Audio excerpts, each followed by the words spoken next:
जैसा टिकैत साहब कहेंगे वैसा फॉलो होगा, लेकिन फिलहाल तो ऐसी कोई महिलाओं की जाने की नहीं है, क्योंकि अब आदमी लोग यहाँ पे बैठे हैं तो महिलाओं को घर भी संभालना पड़ेगा, खेत भी संभालना पड़ेगा। लेकिन 100 दिन हो गए हैं, 100 दिन से ज्यादा 102 दिन हो गए हैं आपके साथ। नतीजा तो कहीं निकल ही नहीं रहा है। क्या वजह है, आखिर कहाँ कमी क्या हो रहा है? देखो कमी तो यही है कि हट है मोदी साहब की, हट है और वो यही समझ में नहीं आ रहा भाई जिद किस बात की है, या तो फिर वो नीचा दिखाना चाह रहे हैं किसानों को। और एक बात बताऊं, जब ये लोग यहाँ पे आए थे ना, दिल से आए थे, दिल से बैठे थे, लेकिन अब जो स्ट्रेटजी है ये भी दिमाग से काम कर रहे हैं। अब जैसे बंगाल दौरा ही लगा लो, अगर ये कह रहे हैं बंगाल दौरा है तो वो दिमाग की ही उपज है। अब दिल से नहीं सोच रहे हैं, दिल से जब सोचा जब थोड़े दिन के लिए बैठे, चलो हो सकता है मोदी साहब सुन लें, लेकिन अब दिमाग से काम हो रहा है। बंगाल का जहाँ जहाँ इलेक्शन, आंध्र प्रदेश के जहाँ भी हैं वहाँ पर जाना चाहिए मेरे हिसाब से। तो बीजेपी का विरोध करने का विरोध नहीं होता, ये विरोध नहीं है, ये अपनी बात बताना है भाई हमारे साथ ऐसा हो रहा है। तो अगर आप बीजेपी की सरकार लेके आओगे तो आपके साथ भी ऐसा ही होगा। बीजेपी का विरोध कहाँ से हुआ? लेकिन अब तो बातचीत भी बंद है मैडम, तो अब कैसे बातचीत आगे बढ़ेगी? बातचीत कुछ टाइम लगता है, कुछ चीजों में बातचीत तो बढ़ेगी। ऐसा तो किसानों का नुकसान है ना। नुकसान तो देखो हर चीज में होता है। अब अगर अपने वही बात है, अगर अपना काम देखना है तो अपनी फसल या अपनी अगली नस्ल बचानी है तो बैठना पड़ेगा। आज टिकैत साहब ने भी मंच से कहा है कि अब मामला जय राम से नहीं चलेगा, जय राम भी और साथ में जय भीम से चलेगा मामला, दोनों एक साथ। तो फिर जय भीम तो पहले से भी थे साथ में, बस ये है पहले थोड़ी संख्या में थे, अब ज्यादा संख्या में जय भीम हो गया है। पहले मजदूर नहीं थे ना इतने साथ, अब मजदूर हर तबका जुड़ गया है किसान आंदोलन के साथ। 3 महीने बाद याद आए जय भीम। हाँ जय भीम हो सकता है, वो जो जय भीम का नारा टिकैत साहब अब लगा रहे हैं तो पहले भी लगा सकते थे, पहले हाँ थोड़ी देरी होगी, लेकिन कोई बात नहीं। जय भीम का नारा लग गया, वो भाई भी हमारे साथ जुड़े हैं, मजदूर संगठन है उनका, वो भी हमारे साथ जुड़े हैं, वो बहुत प्लस पॉइंट है किसान आंदोलन। सरकार सोच रही है किसानों को थकाने के, क्या वाकई में? नहीं ना, आप किसी से भी पूछ लो, यहाँ से लेके सिंगू बॉर्डर, टीकरी बॉर्डर, जो एक भी किसान के मुंह से निकल जाए भी मैं थक गया हूँ, कोई नहीं थका। सब कर दिया किसानों ने पूरा, आरा भी नॉकआउट है। ये तो देखो अब उन्होंने करवाया सब कुछ, क्या कर सकते हैं। आपको क्या उम्मीद लग रही है? मेरे को उम्मीद लग रही है तीनों कानून वापस होंगे, एमएसपी पे कानून बनेगा, और होने भी चाहिए मेरे हिसाब से, क्योंकि पता क्या है, तीनों कानून जैसे जो इन्होंने तीनों कानून बनाए हैं उसमें एक भी कानून ऐसा नहीं है, कह रहे ना क्या काला है, पूरा ही कानून काला है। मैं कल बैठकर ही उसको स्टडी कर रही थी। आम आदमी को ये नहीं पता भाई तीनों कानूनों में क्या है, लेकिन अगर वो कानून लागू हो जाते हैं तो आप ये सोचो भाई जो किसान है ना वो बंधुआ मजदूर हो जाएगा अपनी ही जमीन पे, अपनी ही जमीन। हाँ, लेकिन कुछ लोग कह रहे हैं कि खरीद की गारंटी एमएसपी हमें मिल जाए तो कानूनों से कोई मतलब ही नहीं है। हाँ बात वो भी है, एमएसपी अब तो एमएसपी मेन मुद्दा हो गया ना। एमएसपी को इन्होंने तीनों कानून से अलग क्यों किया? कॉर्पोरेट के लिए किया ना। अब आप ये देखो हमारे देश में जब भी आर्थिक विकास होता है तो वो कॉर्पोरेट को सोच के ही आर्थिक विकास होता है, आम इंसान को सोच के कभी भी वो आर्थिक विकास नहीं होता। मतलब जो भी पॉलिसी बनाई हाँ कॉर्पोरेट के हिसाब से बनाई जाती है। लेकिन कुछ लोग कह रहे हैं कि पूरी दुनिया ग्लोबल होती जा रही है, अगर ग्लोबल मार्केट में भारत को चैलेंज करता है तो कुछ कड़े फैसले लेने पड़ेंगे। तो लेकिन कड़े फैसले लो ना, लेकिन ये किसानी पे क्यों कड़ा फैसला? किसानी जैसे पहले चल रही थी चलने दो। अब आप ये देखो ना, अमेरिका में, रूस में, जहाँ पे इन्होंने खत्म कर दिया वहाँ तो बहुत बड़ा रकबा था, लेकिन वहाँ फिर भी सरकार, वहाँ की गवर्नमेंट सिक्योरिटी लेती है किसानों की। हमारे यहाँ तो सरकार ही की सिक्योरिटी खत्म कर रही है। दिक्कत क्या है? सरकार के हाथ में बात रही नहीं है, क्योंकि जो लोग विरोध कर रहे हैं वो तो बीजेपी के वोटर हैं। अच्छा, सारे लोग। हाँ। तो दिक्कत क्या, आखिर वजह क्या है? सरकार के हाथ में रही नहीं क्या? मेरे को ऐसा ही लग रहा है शायद सरकार के हाथ में रही नहीं। मेरे हिसाब से सरकार या तो उनकी कर्जबंद हो गई है कॉर्पोरेट जगत की। तो अब यहाँ आपको भी पता है कि जीडीपी में इस बार लॉकडाउन में सबसे ज़्यादा जीडीपी किसानी वर्ग से, जो किसानी था उन्होंने दी है। तो बस यही बचा था उनको कि भाई ये इनके हाथ में आ जाए तो और क्या चाहिए। सरकारों को वोट का डर होता है, लेकिन सरकार की बात से नहीं लग रहा। मेरे को भी यही लग रहा है, वोट का डर नहीं है हमने, या तो फिर उनका ईवीएम के साथ कुछ गठबंधन है, सीधी सी बात है भाई, गठबंधन होता है ना, तो उनका मेरे को लग रहा है ईवीएम के साथ गठबंधन है, तभी वो उनके चेहरे पे देखो मुस्कुराहट के अलावा कुछ नहीं है।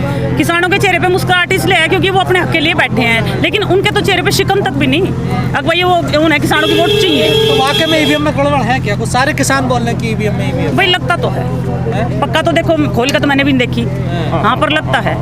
मतलब लोगों को शक है? हाँ शक है, और शक भी उन्होंने देखो पैदा किया। आप चाहते हैं ईवीएम भी बदली जाए? ईवीएम ना ही हो, बैलेट से इलेक्शन हो, बैलेट पेपर से बिल्कुल।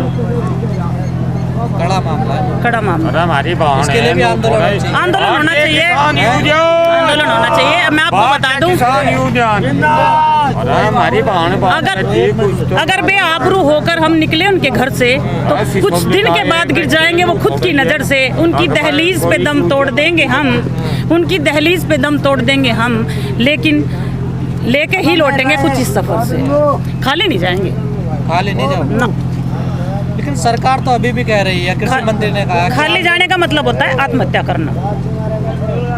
तो आत्महत्या तो कई किसानों ने करी है। हाँ करिए, वही ना, फिर और आत्महत्या करने की तरफ कदम बढ़ा देंगे ना किसान। फसल आ रही है, किसानों का आगे काम बढ़ेगा। हाँ, तो कोई बात इससे नहीं, तो लोग कम होंगे। नहीं कम नहीं होने के ना ना। आपको पता होना चाहिए कि अगर 10 लोग भी आंदोलन का, आपको पता नहीं है, आंदोलन ये साल भर भी चल सकता है। अगर 10 लोग भी बैठे हैं तब भी आंदोलन कंटिन्यू होगा, कोई दिक्कत नहीं है। 10 लोगों में हाँ, क्या दिक्कत है? 28 तारीख को लोग कम हो गए, सरकार तो उठाने आ गई थी। सरकार उठाने आ गई थी ना, वो सरकार का गलत फैसला, उसी का तो नतीजा है ये। अब जो इतने लोग जुड़ गए हैं, वो शायद सरकार का जो फैसला था उल्टा पड़ गया। सरकार ने सोचा चंद लोग हैं उठा ले मारपीट के, लेकिन पता नहीं ना, उसको पता लग गया ना, सब लोग एक हो गए हैं। अब जो है जन जागरूक का अभियान चल रहा है, आप लोग गांव-गांव जा रहे हैं, कैसे सफलता मिलेगी? मिल जाएगी, तभी तो सफलता मिलेगी मेरे हिसाब से। अगर यहाँ बैठे रहते ना टिकैत साहब, उससे इतना फर्क नहीं पड़ता था। अब जैसे कुछ लोग मेरे को मिले, वो यूँ कह रहे हैं जी हमारे एम्बुलेंस हेड साइड जैसे टिकैत साहब आए नहीं, हमें यूँ ही नहीं पता। पहली तो बात कानूनों का ही नहीं पता, किस कानूनों पर रोड़ा हो रहा। फिर दूसरी बात हमारे यहाँ आए नहीं, अगर आएंगे तो हम जाएंगे। तो उससे तो मेरे हिसाब से आंदोलन को मजबूती मिली है, जो गाँव जा रहे हैं, जो पंचायतें हो रही हैं। कुछ लोग ये कह रहे हैं कि टिकैत साहब बॉर्डर पे नहीं है, पंचायतें हो रही, पंचायती कर रहे हैं, तो लेकिन वो पंचायत है करना बहुत जरूरी है। नारी शक्ति एक ऐसी शक्ति है जिसका कोई मुकाबला नहीं है। वो पहले से ही मजबूत थी और आगे भी वो मजबूत ही रहेगी। और एक वुमेन की जॉब इतनी डिफ़िकल्ट जॉब है जो हर कोई नहीं कर सकता। अगर देखा जाए तो जो मेन है वो अपना 8-9 घंटे की जॉब ख़त्म कर लेते हैं, बट जो एक महिला की नौकरी होती है वो बाहर का भी देखती है और वो घर का भी संभालती है, चाहे वो उसके बच्चे हों, चाहे वो उसका घर परिवार हो, सब कुछ देखती है। और साथ के साथ वो अपने बच्चों को ऐसी परवरिश भी देती है, अपब्रिंगिंग, उसे तालीम इतनी अच्छी देती है, कोशिश जो वो करती है और वो कामयाब भी होती है इस चीज़ में। किसान आंदोलन को किस तरीके से देखते हैं? किसान ये चाहते हैं कि 3 कानून जो हैं वो वापस लिए जाएं और हम उनको सपोर्ट भी कर रहे हैं ताकि सब कुछ चीज़ें स्मूथली चलती रहें और जो करप्शन है वो सब ख़त्म किया जाए। महिला दिवस के दिन आज आप यहाँ बॉर्डर पर आई हैं, तो आप सरकार को क्या संदेश देना चाहोगे? सरकार को मैं यही संदेश देना चाहूँगी कि वो महिला शक्ति को समझें। महिलाएं यहाँ पर आई हैं, वुमेंस डे को सपोर्ट करने के लिए आई हैं और ये इस चीज़ को ध्यान में रखें। अगर नारी शक्ति अपने पर आ जाए तो वो कुछ भी कर सकती है और वो कुछ भी कर डालेगी। पूरी दुनिया में आज महिला दिवस मनाया जा रहा है, क्या आपको लगता है वाकई में महिला अब समानता है महिलाओं की? इम्प्रूवमेंट है पहले से, जैसा पहले था अब उस हिसाब से नहीं है। अब उनका लेवल पहले से बड़ा है, लेकिन अभी भी सुधार की ज़रूरत है। इम्प्रूव हुआ आपको लगता है, लेकिन महिलाओं पे अत्याचार बढ़ते जाने लगे। अत्याचार बढ़ते जा रहे हैं क्योंकि जो लड़कों को है उनको ज़्यादा प्रमोट किया जाता है कि अगर आजकल के टाइम में भी अगर किसी के घर में बेटा हो जाए तो ज़्यादा खुशी मनाई जाती है, बेटी हो जाए तो इतनी खुशी नहीं मनाई जाती। तो इस सोच को बदलने की ज़रूरत है और उस सोच को बदलने के लिए एजुकेशन सिस्टम को इम्प्रूव करना होगा। हर लड़की को स्कूल भेजना होगा, क्योंकि अगर एक लड़की पढ़ी लिखी होती है तो वो 3 जनरेशन को पढ़ा सिखा सकती है, जो कि हमें सपोर्ट करना आज चाहिए। आप यहाँ बॉर्डर पे, आपको क्यों लगा कि किसानों के बीच जाए और हम महिला दिवस मनाए जाकर? ताकि सरकार को लगे कि महिलाएं भी सपोर्ट कर रही हैं, महिलाएं भी इनके साथ हैं। पर सरकार पे तो कोई फर्क नहीं पड़ता ना आंदोलन का?